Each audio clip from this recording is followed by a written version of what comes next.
వస్త్రధారణ విషయంలో పురుషులు పంచె, స్త్రీలు చీర వంటి సాంప్రదాయకమైన వదులుగా ఉండే బట్టలు ధరించడం ఉత్తమం.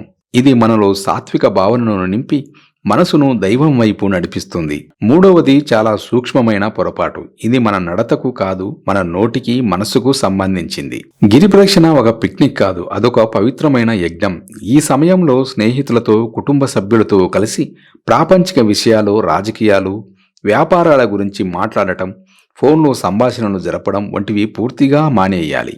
అనవసర వాదనలు, ఇతరుల విమర్శలు చేయడం వల్ల పుణ్యం సంగతి అటుంచి లేనిపోని పాపాన్ని మూటగట్టుకుంటాం. కనుక గిరి ప్రదక్షిణ అంటే నిరంతర శివస్మరణతో కూడిన నడక.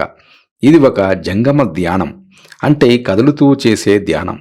ఈ 14 కిలోమీటర్ల పొడవునా మీ పెదవులు ఓం అరుణాచలేశ్వరాయ నమః అనే మంత్రాన్ని, లేదా అరుణాచల శివ, లేదా ఓం నమః శివాయ అనే పంచాక్షరి మంత్రాన్ని జపిస్తూనే ఉండాలి. మౌనంగా ఉండగలిగితే అంతకన్నా గొప్ప సాధన లేదు. మీ ప్రతి శ్వాస, ప్రతి అడుగు ఆ అరుణాచలేశ్వరునికి అంకితం కావాలి.